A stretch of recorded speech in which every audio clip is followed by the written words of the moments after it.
This is the Steam Frame, and it's the day after the Steam Frame announcement, the day after the party.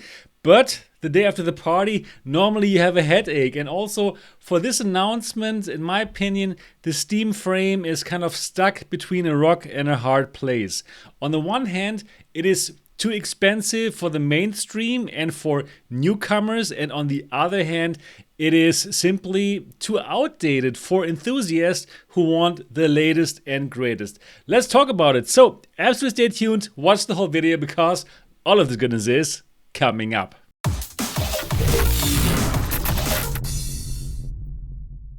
I'm glad that you're back on the channel. My name is Sebastian Ang, and if you're excited about VR, then this is the right channel to subscribe to. So do so and click on the bell button so that you don't miss anything. Yeah, let's talk about it. Let's talk again about the Steam Frame that has been announced yesterday. From the reactions from my community, from the MRTV community, I could tell that yes, it is a nice headset, but people were not too excited. Reason might be that the MRTV community is more of a high-end PCVR community. People love the Meganex, Play for Dream, Pimax headsets, and they're used to high-resolution micro OLED displays that simply give them the best visuals.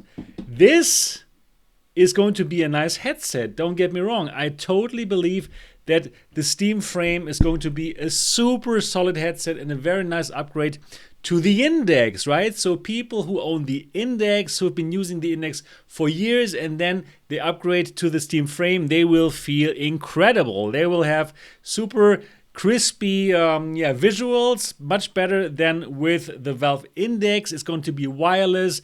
It is just a super dependable, very nice headset that you can count on and that will give you a great VR experience. But the people who own Pimax Crystal Lite, Pimax Crystal Super, Meganex, Play for Dream, right?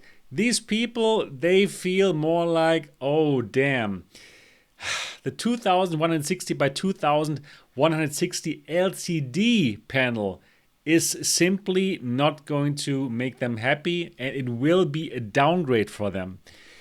Yeah, it makes sense, right? It doesn't have local dimming. The blacks are not going to be real blacks. It's most probably going to be grayish. And yeah, for the resolution, well, I must tell you, when I go into my Pico 4, and I still do it for fitness reasons, because there's some fitness app that I'm using in the Pico 4, whenever I go into it, I just see screen door effect. I just see lots of screen door effect. Since, well, I am used now to 4K micro OLED. And 2160 by 2160, it simply looks old. And it is old because, well, in 2019 we had the HP Reverb G1 and then the G2, which both had the same resolution of 2160 by 2160, the same resolution that we're now getting with the Steam Frame in 2026. So that is indeed kind of disappointing. I totally get the community when they're saying that. Yeah, so that's why I truly think it is truly caught in that sore spot where it is too expensive for newcomers and too outdated for enthusiasts. So why is it too expensive for newcomers? So the price, we heard it in that interview, is going to be like a little bit cheaper than the Index full kit. And the Index full kit was $1,000. So probably this is going to cost like $949, or in the best case, $899. Let's say it costs $899. Are newcomers to VR going to pay that kind of money? Or are they going to pay $500 for the Quest 3, which is going to give them very similar visuals, but also mixed reality, right? Color pass-through. And they can still play their Steam VR games wirelessly, also in a good way, right? It doesn't look bad if you use the Quest 3 for Steam VR streaming, not at all, right? It might not look as good as with this device, most probably, but it is still a good experience in the Quest 3. So I really don't think that newcomers or mainstream people are suddenly going to say, wow, I need that Steam frame in order to play my 2D games on a huge virtual screen. Because they could, if they really wanted it, they could do it right now with the Quest 3S or with the Quest 3. And do they do it? Some do it, but not really so many people, right? We already know that not many people really want VR. There's just a few.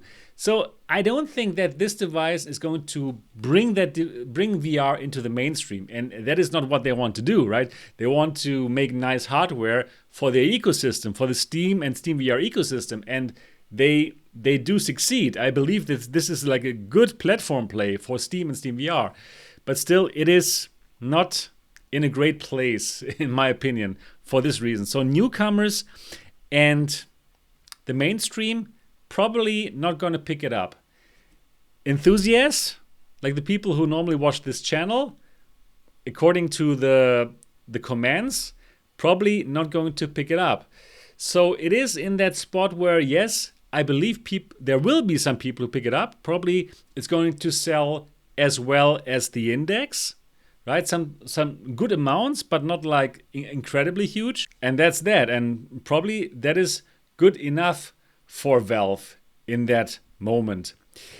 Anyways, what I do believe, I really think this is interesting, this kind of Steam OS that they are building and that they have built, right? And this FEX where they can play like x86 games on ARM hardware. This is pretty cool. So what I really hope for is that there's going to be more headsets that are going to use Steam OS, that are going to use this operating system to bring that kind of ecosystem to other hardware as well. And why wouldn't they? Right? Because their business is in selling the games and just making the ecosystem in order to sell the games. So what I think right now, wouldn't it be incredible if the Play for Dream actually would run Steam OS? That actually you could play Half-Life Alyx on it or some other games? That would be pretty sweet. Or how about Pimax for the Pimax Dream Air? What if they would come up with a little device, with a little compute unit that has Steam OS on it, and where then, like in a mobile way, you can play with the Dream Air? Oh, I'm putting like ideas into Pimax's head. I should be very careful here. But what do you think about these ideas? So in general, like I'm fine with this device. I'm looking forward to it. It's going to be like super high quality, just like the Index was. It's going to be like a super solid device, right? Which probably paves the way for more headsets that use this operating system. And I think then overall, it's a win. So I want to know from you now, what are your thoughts? Do you agree with me that it's too expensive for mainstream and beginners and too outdated for enthusiasts, but that it's still a good headset that might pave the way for more Steam OS hardware? Do let me know in the comment section. Also, let me know what you think of my idea to put this operating system onto the Play for Dream and onto a compute unit for the Dream Air. Do let me know in the comment section below. That's everything for this video. I'm so much looking forward to your comments. Join the MRTV Discord server if you want to chat with me or the community. That's incredible. The link is down in the comment section. No, not in the comment section, in the description of this video. Subscribe to this channel if you want more content about the Steam Frame. I'm going to buy it, of course, and I'm going to review it and compare it with all the other headsets because I have all of them. That's everything that I got for this video. I'm looking forward to seeing the next one. Until then, bye-bye.